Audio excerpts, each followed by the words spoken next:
So everything looks menacing, and I'm here. What's his name? His name is Horace. Horace. Horace, don't you know I am the son of Ra? Ain't nobody gonna catch that reference. You gotta know the note. Man, Horace, you can't shake yourself off of me, man. What you? Horace, ain't nothing inside this bag for you. So, Horace sitting down and chilling. Yeah, we look good. Actually, it's a good cold opening. So, let's go at it. So, welcome to another episode of Erryting Kool. Yeah,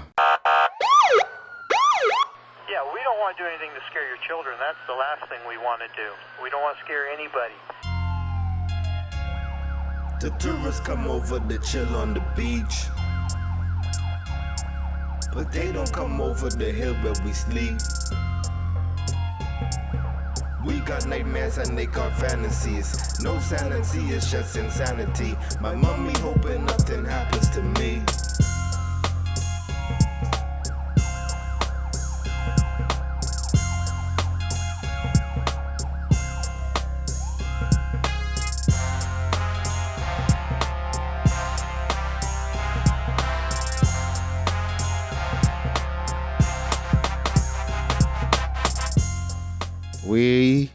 We always like to do different things at different places at different times.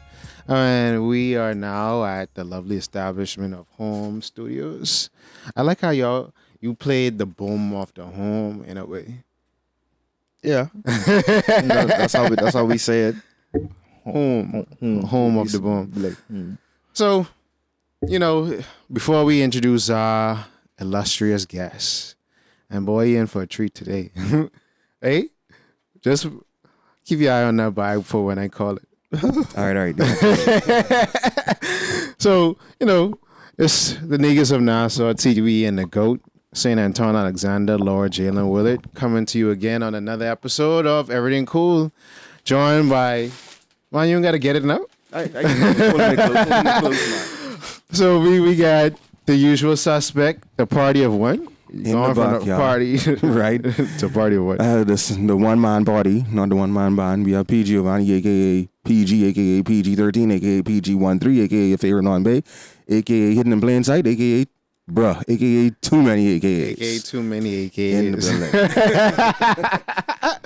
building. So, and to the right of me, we have the world famous. Would you say you world famous? Man, you world famous to a certain degree. Yeah, somebody else in the world know your stuff. So. At least you on Spotify and Apple Music, so you technically sort of world famous.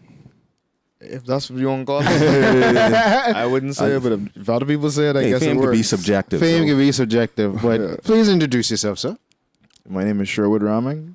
I usually don't like to talk too much about myself, so That's it. You let everybody else do it for you. That's how it's supposed to be. And then we're joined by Horace at the below of us. He's cleaning himself right now. The true star of the show. The true star of the show. Man. So, typically when we start every show, we like to start off with the Bayman word phrase, the saying of the day. okay. And most of the times we like to give our guests the, what's the word I'm looking for? The pleasure of choosing what the word, phrase, or saying of the day is going to be. So I just pick a Bahamian word or phrase. Or saying.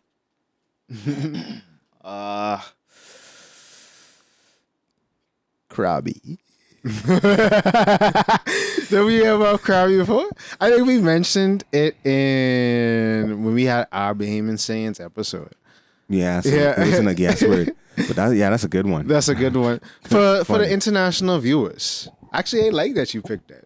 But for the international viewers, please tell them what that word means. Crabby would be like the Bahamian derogatory equivalent to a woman's vagina. Okay. Mm-hmm. Yeah. Was it derogatory? I mean, you can't say it in school. Yeah. Like, you I can't think say you call it it, in even though it's a colloquialism, you think it's derogatory for yeah, it's derogatory. Because I was sort of conflicted by using certain terminology, but it's like the joking can write itself, and I gotta get that off. So, All right. So the Bayman word of the day is crubby. I remember I said that, and Danielle was all smiling and nervous. Shout out to Danielle. So let's get into it. So I remember coming back home in 2017. I saw a whole new host of Bayman artists. I'm like, where the hell all y'all come from? And probably a year later, I saw you was celebrating the anniversary of that was your debut album, Sherry. Right. So I was like, okay. And then some people put me on to the music, and I was listening to that. It's like, but it's good, solid, bro. And then, just getting reingratiated into the scene, you was one of the prominent names that kept on coming up along with so many others. So talk us through your early beginnings and getting into music, and then going up to where you released Sherry.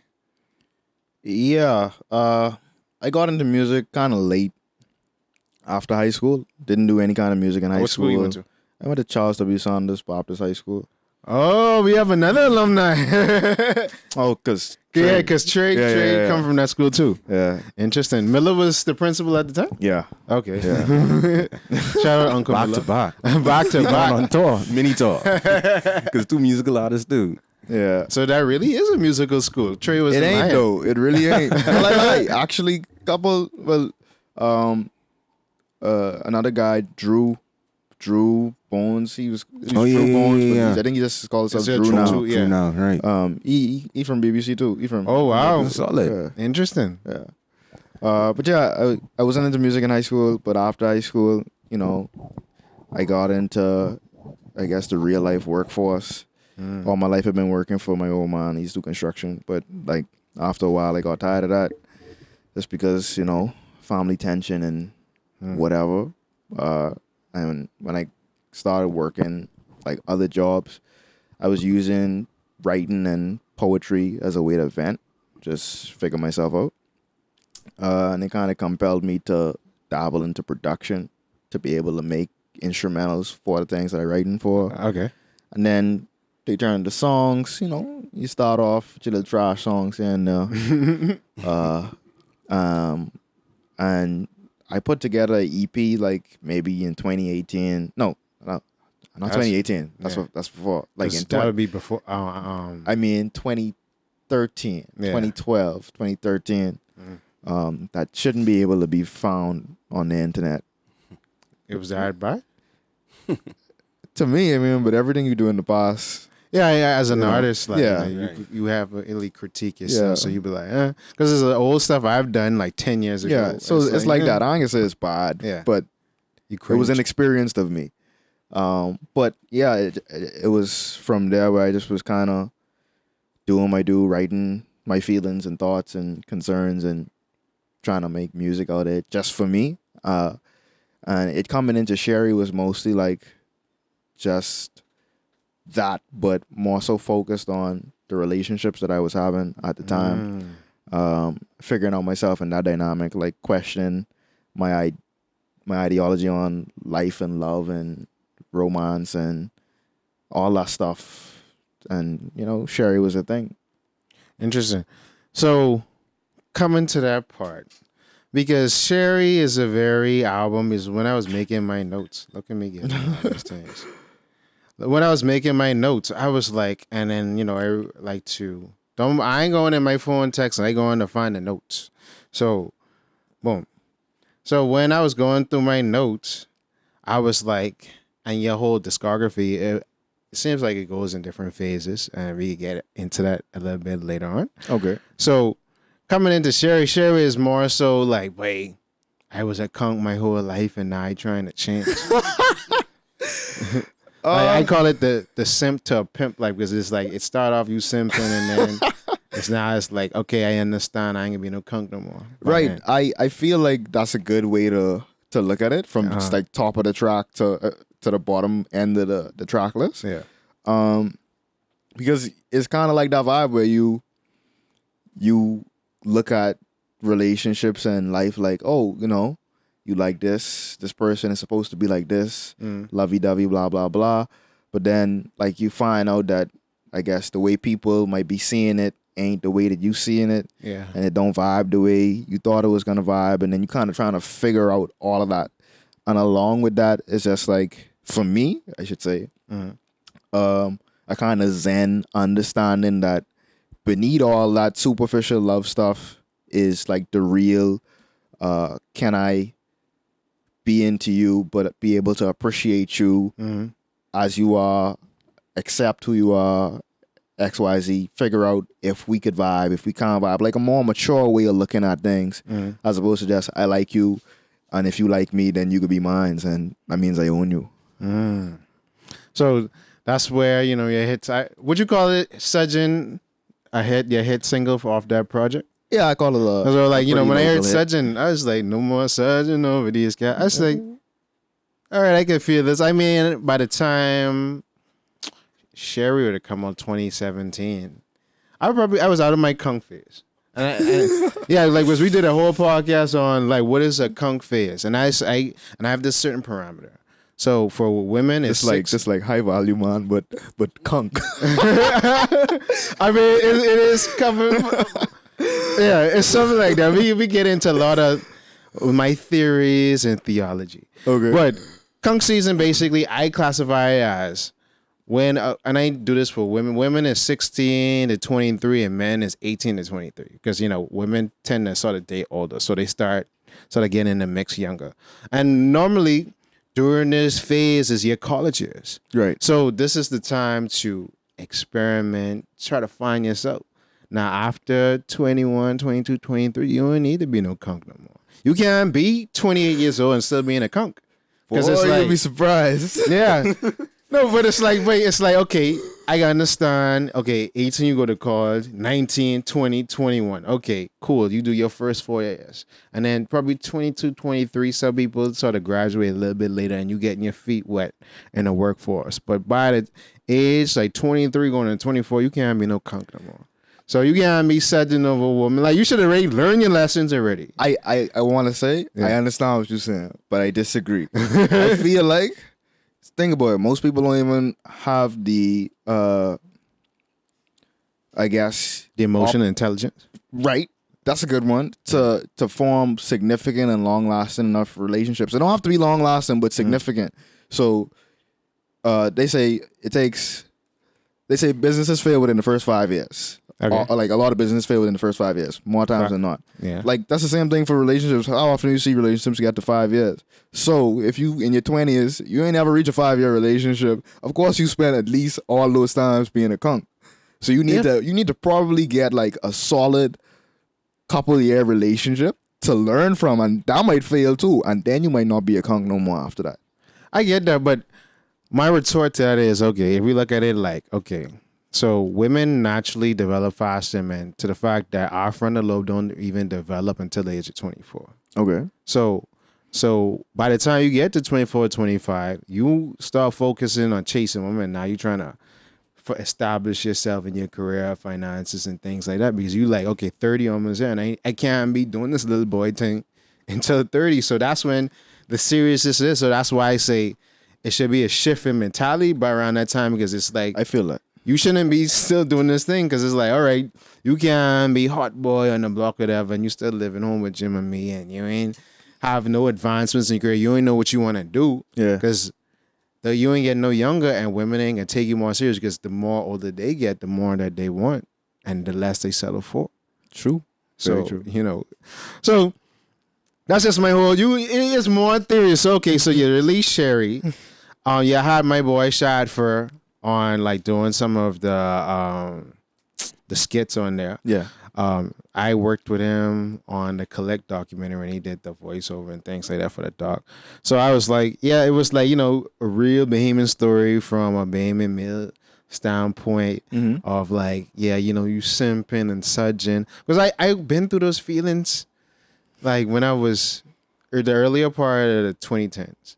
Because it's like, you know, you just come in high school, you probably, you know, me, I was a loser in high school, so I'm a labeler. I feel like. So it's like, you know, being friend zone and all these things. So I think that album really relates. So what are some of the up and downs that you had, coming on the scene, being a Bahamian artist. And, I think it was unique what you did to celebrate the anniversary of your debut album by sort of redoing some re-release and having, events around it Right. and the marketing and the promotion. So take us through it. Like Bahamian artistry for me, or artistry in the Bahamas, I should say, is it could be a task. Artistry anywhere could be a task. Art is one of those things where it's like everybody loves it, but most people don't throw money at it. So at the end of the day, everybody just kind of want to do art all day and hope that they could eat. But you got jobs and responsibilities and other things that sometimes you got to prioritize. So for me, I would say, I wouldn't say luckily, I was able to put myself in a position where I could, to a large degree, be around music often enough. That is like establish studio and make that my job, so that I could be right next to the music, and when I have ideas, I could put it down. But like, so putting together Sherryversary is what I call it. It was a solid experience, but it was also like so much to do. I gotta plan this, I gotta pay for this, I gotta make sure the musicians get paid and all that stuff. And that's the kind of I think aspect of artistry that a lot of people don't even get to, but also don't see, because people just see the events. But everybody got to get paid behind it, or at least I want everybody to get paid behind it. Yeah, dude. I don't want nobody no money behind it, and I want to make sure everybody has a good time. So artistry as a Bahamian is a dynamic. But I think you've been the few that has figured out a way how to monetize your art. I'm glad it looks that way. Yeah. No, but I mean, yeah, it might not be no big epic thing, but it's some people that just make music, put in a lot of money in music, and don't see a dime. That's true. At least you might see $1.50 or Yeah. $3. Sometimes a couple dollars sprinkled in it. So but it's some people that see zero, and I've always been a proponent. Like, you have to, especially in today's world where it's an oversaturation. And like everybody trying to make music, because just how before, probably 50 years or probably even 20 years ago, you couldn't make a home studio or whatever, because you'd be like, but this board too expensive, this monitor too expensive. But now it's like everything easily accessible. So if you could do it, it's 1,000 other people think, oh, I could slap a bunch of stuff together because I got the money and resources and then make music. However, so now you have to get extra creative with the marketing and promotions and things like that. Yeah. So, that's why I think PG went to the Sherry anniversary because I think he was telling me about it at that time. I don't know why I couldn't. I probably was working something. I don't know. Oh, like you. I think, didn't you go? So you went? Don't lie now. Because I don't know. I think I was borrowing your camera or something, because I know I talked to you about something around that time. Yeah. Yeah. So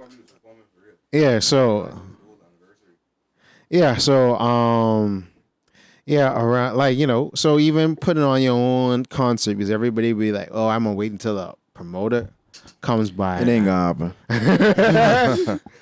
So like, even with not shot for Ton Ash does, like, when he used to have his like little concerts in the underground or whatever, and like people started being like, all right, we ain't gonna wait until someone put an event on for us and invite us to perform, and then no, we gonna contact the venue ourselves, arrange it, market it, organize it, reach out to people, have some paraphernalia, different other what's the word I'm looking for?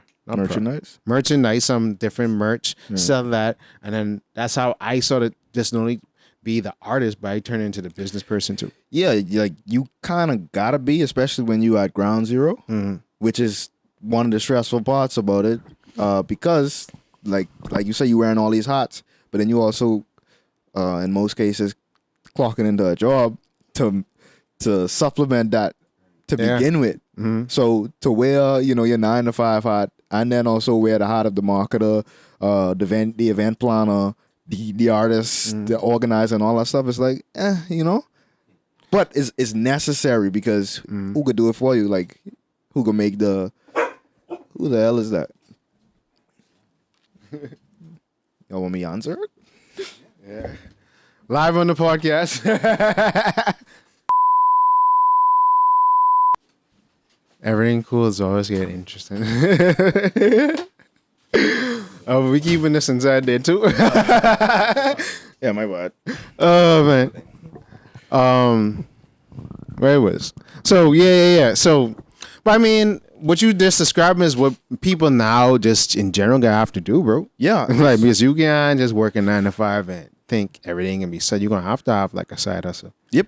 Like, especially if you want to be abundant in any kind of way, you know, 9 to 5 could crash just like it did. Yeah. All pandemic, like yeah. niggas was home. So you got to make it happen one way or another, and artistry is no different. Sometimes, like I say, more difficult because you know you can't even do shows if the world stopped and they say no events. So niggas ain't been able to do sensible shows for a minute. You kind of could do it now, but Yeah. then it's still a little iffy. There, let's party. Yeah, Right. some people still liking man and getting people shut down. Yeah, that kind of stuff. So Yeah, I mean, but I like that we took a turn. So how has the pandemic affect things for you in general? definitely put like a pause, not a pause, like slow down my studio traffic because Okay. you know niggas need money to come to the studio. Yeah. And if niggas ain't making money because they inside, you know, I can't make money because niggas ain't coming to record like that. So slow it down there.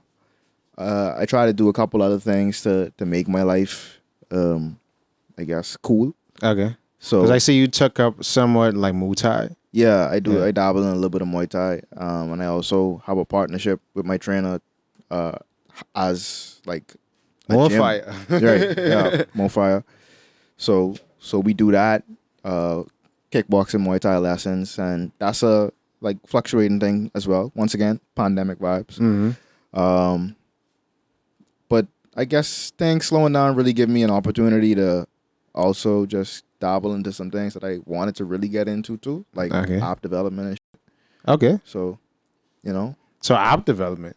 So you would just create your own app or just in general? like in general, like I Okay. want to be able to say, oh, there should be an app that does bop, bop, bop, and then I make it, or at least be able to fund it, you know? Yeah. Because like, everybody's been affected by 20. Even if since we in 2021 and halfway through 2021, a lot of us still feeling the effects of all them lockdowns last year. And Exactly. it's like, I don't think we'd ever be the same because you still have, you could call it trauma to an extent, but it's like, your mind sort of shifted in that downtime to where you had to stay still. Yeah. For the first 2 months, like from that March to that May, Yeah. it's like, okay, you had to sit still and this was your reality and you'll never forget this. And they will always keep back to certain things you had to face in your quiet times and things like that. Horrors all over the set. Yeah, that's facts. For me, like I say sometimes, I've been social distancing before the pandemic. Me too. So for me, it ain't really throw me out of whack. Uh-huh. It throw me out of the swing of some of the motions, but it ain't like I here in this house and I don't know what to do with my life. Yeah. That ain't really me. Like I always doing something and I'm usually by myself. But I understand how for a lot of people who ain't used to that, Yeah. that could definitely fuck with them. I think I think artists really could deal with it because, like, when I get and start writing and editing and Right. working on a pod, like, I would be like, all right, I just need a no light space, chill vibe, no one bother me. I'm going to Bingo. be in there for hours to, like, sort of cook what I coming out, and then it's like, all right, I might take a break and then come back, think, So I think, but for the most part, everybody was like, oh my goodness, I'm ready to touch the road. Yeah. I mean, I gotta niggas stay won't touch the road. home now. Yeah. It's like, bro, you don't be home. Yeah, because I saw you make quarantine choruses. Yeah, and that was just an attempt at some content throughout the Yeah, and you started like doing the IG stuff. trying to get more. And so it's like we know usually in almost in anything, it doesn't even got to be creative no more. In any medium, like any business, you kind of have to make content to show people so they can know that you just do a thing. Yeah. And of course, I want to be up on that, but then even that is like, I like to make stuff, but I don't always like to record or document it because it is like, it's two minds. It's like the documenting mind and then the making mind. And then I with the flow of me making by having to pay attention to me documenting it. Yeah.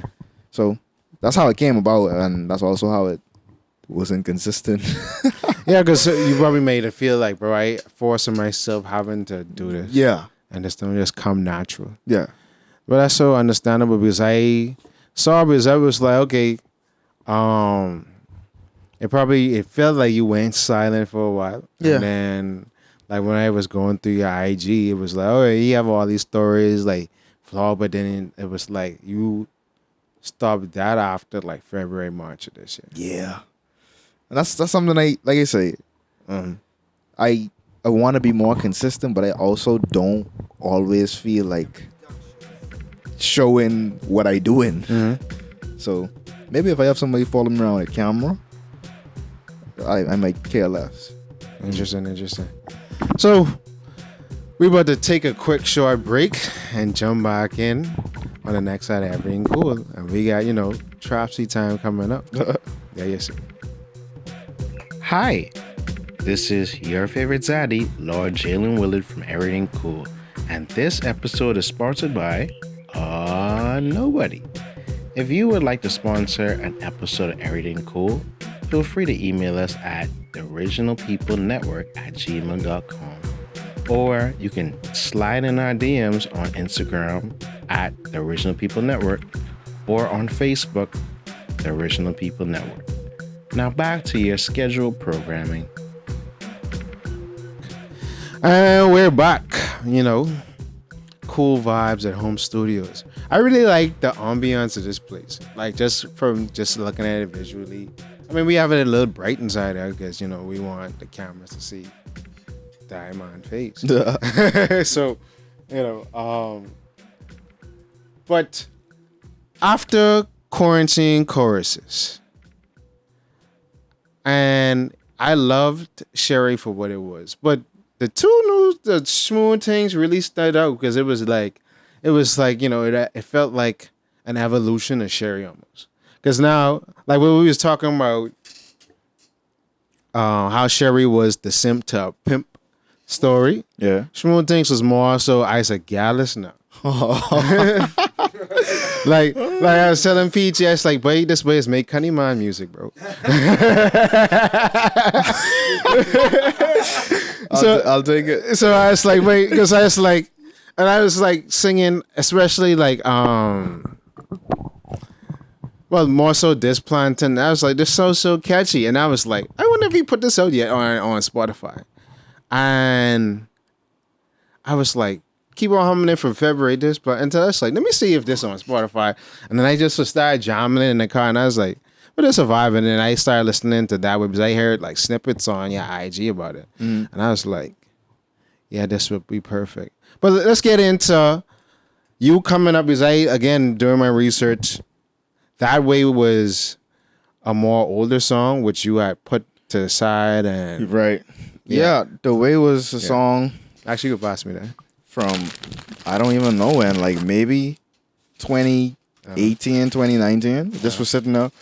And I kind of, like I say, was just thinking, let me flip it, see if I could bring it into the space that I was playing around in creatively most recently. A lot of Afro-Caribbean vibes, just seeing how I can make it new and fresh. Yeah, and I saw my boy, Mr. Jermaine Taylor. I just bumped into him over the weekend, him and Kendra. I went to school with them. Yeah. But yeah, and then it was like, you had very interesting promotions again. I was like, this boy onto something. Like, and I was like, I had to stop off to the grocery store because I was like, okay, with The Way. This guy. Hold on. Because everything cool ain't everything cool until I do my thing. Yeah, horse about that life. Horse about that life. You know that. All right, so this man had a whole like corn for the weight, and it was like that's what caught me first because I was like, bro, I see this way he had on the promo video, the corn and then the grit. So it's like, so for the ladies out there, I ain't grind the corn yet, but say you gotta have to bring it a whole because I want you to assume that I already do without you. That's so wild. So and then I was like, okay. And then because I was like, yo, this is dope. Because if you want people to look at your music, it seems like you had a lot of like creative style behind that to where you're like, okay, I'm going to put out these 2 tracks. This could be a little like mini EP, but I'm going to have the visuals to go with it. Even if it ain't a music video, it's just like, bro, these clips and these hands and this aesthetic. So what was the inspiration behind that? The inspiration really came kind of... Right, yeah, that's cool. So for the way, the inspiration for that was like while I was making it, Abby and I were together in the studio, and I was like, it would be solid if I could have a Rodney Monka skit just talking about it, and then she just was like, that exists. Yeah. And then I go on, and then when we stitch it in, I was like, yeah, no, this is perfect, and we talking about grinding the corn, so it's just like just put that idea together, and of course you got to make it look a little more suggestive, so that's kind of what we did on camera.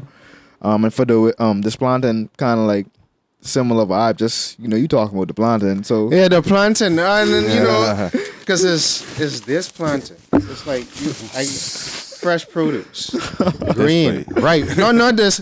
He said this Plantain bring all the gals to yours. I know about yours. That ain't my business. Fox. So So I was like, this man, you must know a lot about agriculture. Your family. You must have farmers in your family. I guess somewhere down the line I must.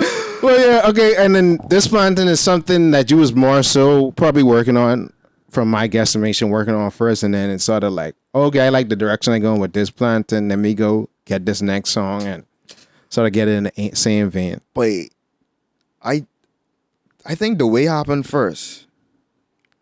I did the way first. I'm almost certain I did the way first.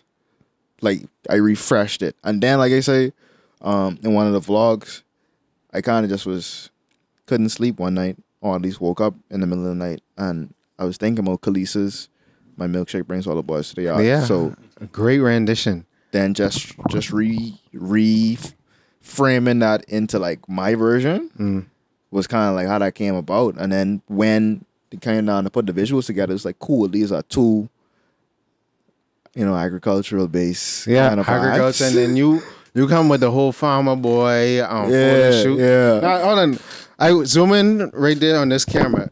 He say, "Is this Plantain bring all the girls to the yards? I don't know about yours, but it ain't my business. It's this. You see how fresh, like this. Well, it got a little prune or whatever, but it's still green, still firm. How robust it is. It's this Plantain. All right, so." And then even with that, it was like all the girls' hands, and it was like, yeah, that was fun too, because all the guys was like laughing while they rubbing up the Plantain. Some was shame because I was like, hey, I want you to rub it just like you would rub, and then they playing rock paper scissors shoot or whatever, and I was like, because I probably just listen to those 2 songs at least like 2-3 times a week. That's dope. Or whatever, like just running that up, because I was like, so I was like after, because what I was playing it for. I played it for I was playing it for my friend Carsonique on a holiday, and she was like, hold on, what'd he say? I was like, yeah, but like, it's really suggestive because it takes me back, and then going through your blogs, you wanted to not make, make sort of rake and scrape or Bahamian-ass music that more wavy instead of, some more up-tempo and campish. Yeah, I think, like, I know for me growing up, I had almost a level of disdain for Bahamian music just because I didn't understand it. It's nothing more than that. That's most Bahamians, though. Right, like being younger, and it's like, oh, it's so corny, and it ain't cool like rap, and it ain't cool like R&B and stuff. But at my, I guess, present state is like, it ain't as cool as their stuff, but like it does have things And that makes it its own thing. But now if we could bring like a cool factor, and when I say cool, all I really mean is like a lot of Reagan Strape is heavy satire and like all jokes. Like all we know how to do is crack jokes. Yeah. And it's kind of annoying sometimes. Yeah. Like sometimes you want to hear a serious vibe, Yeah. or at least a not jokey vibe, or maybe even a sexy vibe. But there is no sexy Reagan Strape. Yeah. I mean, I think it really is a play on our culture because we don't take nothing serious. So it's like, we physically don't take nothing serious. So why would we take what we listen to seriously? I feel And like all we like to do is drink and party. So it's like, whatever. Oh, you get this. Oh, use a garland. That. I think it's because the sound of Rake and Scrape, honestly, because Rake and Scrape is a jumpy up tempo. Yeah, don't worry about it. Rake and Scrape is a jumpy up tempo music, I guess. So I guess. Yeah, but it's a lot of like almost R&B to it. Yeah, but it's suggestive and it's up tempo. It's for the basically. But if you can make it work, then that's dope. Yeah, like, I just want, And that's a good project to work on. me. Yeah. I like sexy stuff. I like smooth. I like sexy. Sometimes I like I guess gutter stuff too. But Yeah. my default is smooth, chill, and or sexy. So if I could take that to some degree and say, let me inject some of that into it, then that's the kind of vibe. I mean, shout out to Curbside Rock because they did do a slow Rake and Scrape on the show for real. Like, Did it? No, they did. What was like kind of slow? It was Well, like, what wasn't it was slow? rap, but then they was doing like a more slower tempo. Yeah, I mean, with yeah, Rake and because Scrape. it called for it, but Right. like naturally they wouldn't like work and scrape slow. It wasn't. But then, It wasn't a fast rake, you know. yeah, and he It was mentioned slow rake. Ronnie Butler in one of the vlogs too. Have you ever heard Water the Garden? Oh gosh, here we go. You ever heard Water the Garden? I don't know. Oh man! So insert clip here. Turn around and she told me, say she husband ain't gonna get vexed with me for that. And you know it's like what she said was true, because her husband want me water his garden too. Fair use. Okay. So basically, with the whole suggestive, I mean, with Ronnie Butler, I guess because he was inspired by other folk and soul music at that time. His music wasn't as fast in the 60s and 70s. Right. But it was still suggestive nonetheless. Right. Yeah. And then even that is like I say, almost kind of like my bad on not being well educated, because in the times when it was like, oh, Reagan Strape was so corny, blah blah blah, I also hadn't done enough research to some of that stuff. That's like, oh, but this version of it is actually pretty okay. It ain't as sexy as what I have in mind, but it's also not Not as corny fast, like what a lot of this is like. And A lot of the modern Reagan Scrape came, probably in the last 20 and 30 years from most of the musicians, if you really sit down and think about it. yeah. Because it's like the biggest box I have. I don't think all that stuff existed before the 90s, to be honest. A lot of it came like 90s coming up, probably. Yeah. So, what was... So after Smooth Things, because I was like, all right, it would be dope, I guess, putting more music around this sort of motif. Yeah. And now you graduate. He ain't no simp no more. He ain't no kunk. He's the gallus. And he telling you, come to the yard and showing you the way. All day, So let's talk about, would that be a reflection on your growth personally to where you was when you made Sherry to where you are now? Like as far as my relationships with people? Yeah, or like how you look at relationships, the mentality. Not really, Okay. So you would say you was this Plantain and the way around Sherry, but it was just Sherry was reflecting that time before that, if that makes sense. The way I'd say it is, so like Sherry had songs like, well, Sherry had Y. Y is one of my favorite songs to perform, WYI. Which is pretty suggestive, pretty, intimate, pretty sexy. So it's like you could always find a space to make sexy music. Like, depending on the album, almost every album needs a sexy song. And that kind of sexy vibe has always existed, even from Sherry. But these two songs, like The Way and This Plantain, they kind of like anomalies in the part of how I like to make music. Not anomaly as in they sexy, but just like one-off, or whereas really just like, oh, we talking about like this vibe and it's not connected to any greater, higher, or more expansive thought. Like that. Like, sort of ground level more so. right. That's Okay. that's a better way to put it. But not in a bad way. Just like, yeah, this exists, and then that's fine. Now, other sexy vibes that may come that may be similar to that would be more rooted or anchored around like another holistic thought. Okay. Yeah. Because speaking of holistic, I also saw you in a video for one of my favorite places, Essential Alkaline, like probably 2-3 years ago. Yeah. And like, you know, doing with the hemp oils and things like that. So are you in correlation with being, you know, good with, you know, vegetation art? So would you say like you a vegan, vegetarian? I'm vegan. I eat fish. Okay. I don't eat chicken, but I ain't a Rasta. Okay. So I just like in 2015 was like, chicken kind of annoying. Like I used to eat chicken every day. Like I used to eat almost everything with chicken. I never really used to eat a lot of beef and other stuff. So it really was like, all right, so I could just not eat chicken. And then I just ain't eat chicken since then. But I ain't a Rasta. Yeah. So take us through Hoom Studios. How did you come to this idea? Was this always a thing, or out of necessity, and you just was like, okay, let me push forward with now putting Hoom Studios to the forefront? The thing with Hoom Studios is more like I just want to make sure I continue to grow my studio brand. That's not, it doesn't have to be necessarily linked to me, but of course, being I'm very intimately involved in the day-to-day studio operations, I'd be a part of it.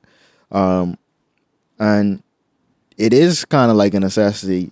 So eventually I want to have like A bigger space. 100% from the ground up, all the works studio, right? Like fully custom and all that stuff. So this is just a level that we at right now, and we be moving up level after level. So how long did it take you to somewhat like get to this point though? Like for all the viewers out there who might be thinking, oh well, I can make my own home studio, or oh that could be too much money, and oh this and that. Yeah, well, how long did it take me to get to today? Like, Yeah. it took me all of since I started late 2011. Like I mean, just building all of this. yeah, it's like Okay. a forever progress kind of Okay. thing. Like tomorrow that could be something else, and then it's like, okay, that changes. Well, maybe the way the room sounds or how we route an audio today. So when I say that, that's what I mean. Like, but if you mean operational, Yeah. kind of efficiency, a couple of years and maybe like 2-3 years. So Okay. yeah, like to start a recording setup, have a recording setup is simple. You could spend $400 and have a decent recording setup. But then you could also dive into the rabbit hole of engineering and never be satisfied. Yeah, because like, you know, I know if you know Todd Marshall. Like, I remember I went to his studio and like he had the works and then like a bass drop. Oh, he changed the ceiling because he's an engineer, and he changed the floor, Yep. and they changed this and they changed that, and he sealed off this and sealed off that, Yep. and have all these different things on the wall, and I was like, yeah, I could see how this could be in a great obsession. Yeah, I mean, it's endless because the more you know, then you could just be like, oh, this ain't good. or no even more. with the new technology, you may this better than this. Okay, and I let some years go. Okay, I want to do this now, or change Exactly. this mic, or get this board, or add this monitor to this, or change this lights to get that. So it's like it's a constant evolution. Yeah.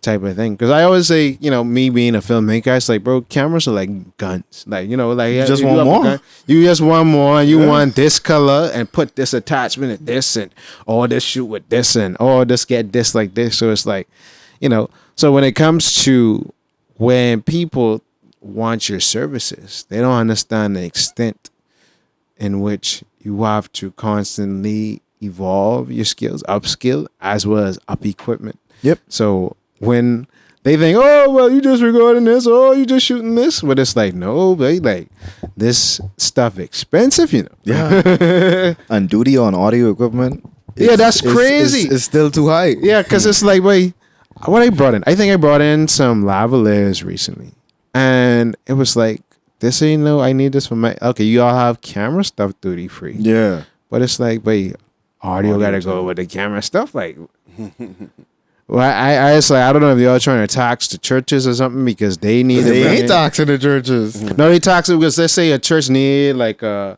16 or 24 output board, and that costs $1,000. Yeah. You're gonna spend like 1,600 or spend the next $6 to clear it. Yeah. So like, you know, and then everybody want to open up a church, so everybody want a board.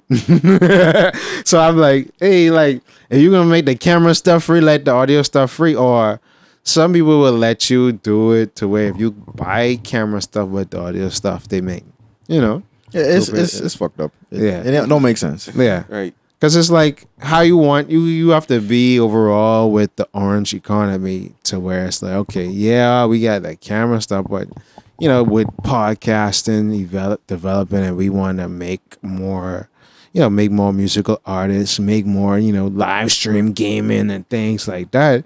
You need the whole setup. You just ain't need cameras.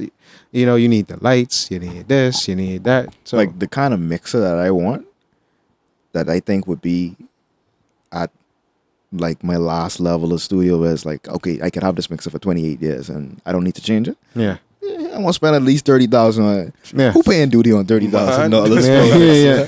Yeah. I mean, at least if you probably have to bring it in on like a freight or something like that. I go in, they bringing that on my back if I could. Yeah. No, but it's like if you put it, like if you know someone and they could put it in one of their containers and just slip it through or whatever, and you just be like, you know, but it's crazy. So what is it like collaborating with Sherwood? Like, because we just saw Tornash inside there. Right. I seen videos of him in there before. So, like, what's it like collaborating with other artists locally as well as Posh? Have you collaborated with people outside the Bahamas too? Not really, you know. Okay.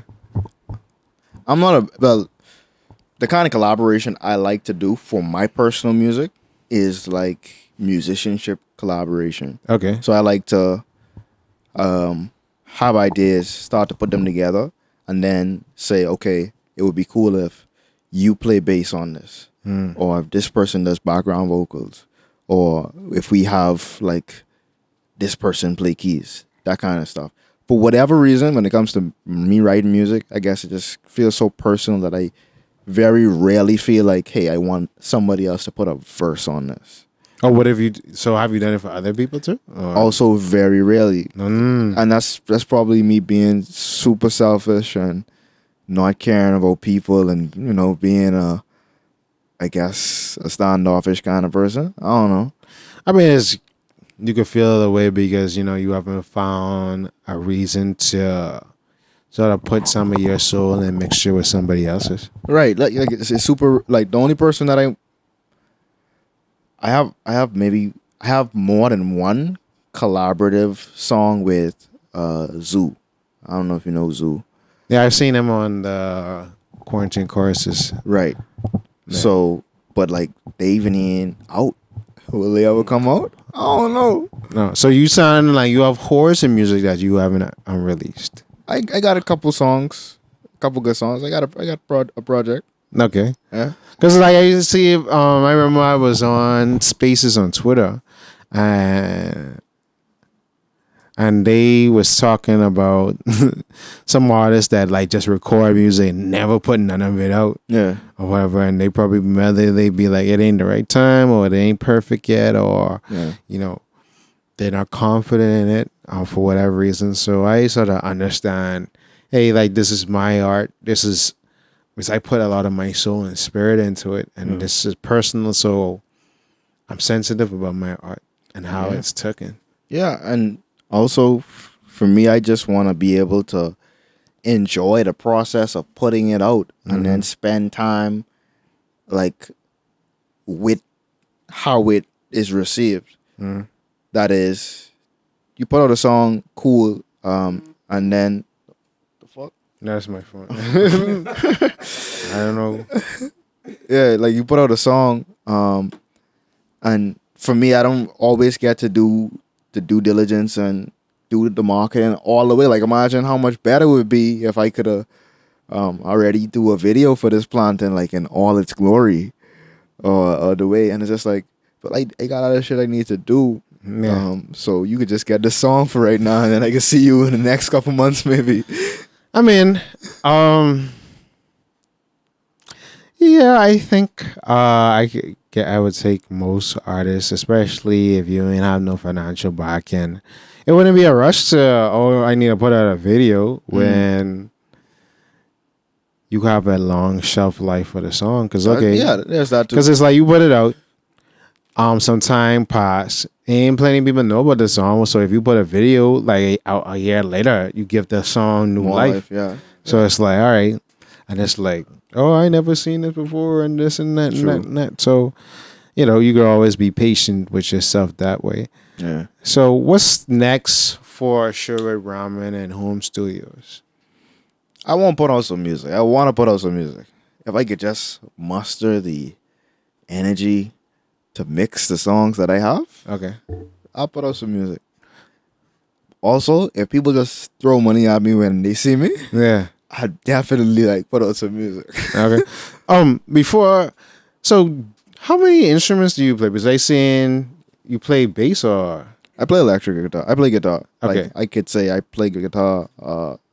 Not super proficient, but like. I so could that's play something that guitar. you just picked up along with your vocal ability, or because you say you didn't really wasn't into music before after high school? Right. I learned to play guitar. More like coming towards Sherryversary actually, Okay. because I wanted to be able to play and sing. So this was like, let me just try to stick to this and learn it. And then from there, I've been consistent with practice here and there. So I could play guitar. I could do the 1, 2, 3 on drums. Like I got a song or two that I play drums on. Okay. I could play bass, but I ain't like a bass god. Okay. Yeah. Yeah. Okay. So, so do you actually see yourself? What's the long-term goal for you and your music? Like you're trying to. Well, obviously we coming out of a pandemic, and everybody had plans to either we're gonna take this next level and take it to the world type of thing. But that slowed down for the next, I guess, year and a half until everybody figure out this COVID thing. So what's your intentions to ever go overseas and like go on tour and perform? Yeah. So like you say, with the whole pandemic and stuff, that kind of put pauses in a lot of things. So I wanted to put out a project this year, like spring. But then like the way regulations was up and about, I wanted to put a project last year, spring. But then that's when, go with the first hit. And then with that, like I say that to say, I wanted to do some things where I collaborate with some event planners and music creatives abroad, and just kind of like make a listening experience just somewhere else for the music, like Atlanta or Miami or something, because the music scene is just a little different there. So I want that to be the start of me being able to do a little showcase or a show here and there. And then hopefully that expands into greater and greater. And then, and then promoters might call after that. Yeah, because I find it, like I always been saying, I find it's always, people might be like, oh, well, I know. But when you start doing it on your own, that's when people actually buy into your sort of your vision. Yeah. Because now it's like, oh, well, they do it on their own. Or whatever, and now it's like, okay, now I sort of understand, or I'm willing to bank on, hey, since they do it on their own, now I could buy into the idea. Yeah, and then I guess what can you expect? If you don't believe in yourself and like going hard at it, how can you expect other people to buy into it? That's for real. So, any last things that you want to leave before we get out of here? This was smooth, real smooth things, like cool vibes and all of that. I don't know. I appreciate you having me. I appreciate you listening to music. Yeah. Or come down to Hoom Studios if you know you want to. Actually, let's get into that before we close. So, you're recording people. And I know you probably come across a bunch of different artists and things like that. So, what's your like worst experience with working with people, and have you had to tell someone like, "Babe, like you ain't sound solid, Tread," or you just be like, "Babe, I ain't gonna lie, I get mixes for you, even though this ain't sound solid, but you paying though." Yeah, that happens. That is a part of the job. I feel like I have found ways to tell people that they don't sound very good in the most professional way possible. Like I feel like I'm pretty okay at that now. Okay. And it's usually like, do you like it? Okay, so let me tell you what I think. Blah, blah, blah. But as long as you like it, that's the most important thing. And if once people could weigh the balance between them liking it and me, the professional, saying what I say, then we good. No, because you know a lot of people feel like they're singers or rappers or whatever, and it's like, yeah, not because you see everybody. Because I often think, yeah, bro, like when I went to A3C festival in Atlanta in 2014, I just was like, well, it's easy to be an artist, but like all you got to do. I went in 2019. Okay, It was lit. yeah, I wanted to go back a couple times, but I went there and it was like regular people just getting on stage, and I understand the booking process and the networking aspect, and it's just like, I think that's the hardest part for people, understanding the marketing network, which just comes easy to me. So I'd be like, all right, now I just need to make the music or whatever. So it's like, but I can have one song talking about whatever, put auto-tune over it. If it catchy. It'll go. Cool. So it's like, I was like, wait, it's easy. But then I was like, I can't really sit up and be like, yo, I'm gonna go to the mic and then I have to pay studio time and I'm trying to figure out a song, and then 4 hours come and I can't even get a hook. And I like, yeah, I can be hot, bro. I ain't gonna feel like doing that no more. But some people would, because that's a part of their creative process, and that gets them there. So you gotta understand what's for you and what ain't for you. Yeah, and some people ain't. At least I try to remember, not everybody is doing music as a profession. Sometimes it's a creative outlet for them, and that's all that matters. Like, niggas ain't trying to win Grammys all the time. Niggas just sometimes want vent. So they might not care if they sound good. True enough. And then again, the audience is a whole different thing, right? That's a whole different thing. That's a whole different story. What I might think is trash. Niggas like. Love it. Oh, man. But thank you again for joining us, Sherwood, on another illustrious episode of Erryting Kool. I really think when people see the cover art, they're going to really want to listen. Because I already have an idea in my head, but I ain't going to say it right now. But you already know what's going to happen. Just know, it's this Plantain, not that one. It's this Plantain. So, thank you all for watching again and joining us on another episode of Erryting Kool. I mean, we're going to have Sherwood's details down in the description below. Where people can find you. Sherwood Rahming, Instagram, Facebook. Sherwood Rahming. You on Twitter? Everything. Not Twitter. I don't really tweet. Okay, so Sherwood Rahming, Facebook, Instagram. Hoom Studios, Facebook, Instagram. Yeah. And, you can find all his music on Spotify, Apple Music. Is your music on Tidal? Yeah. All streaming platforms, your favorite DSPs. And we can see y'all next time on Erryting Kool. Yeah, you see.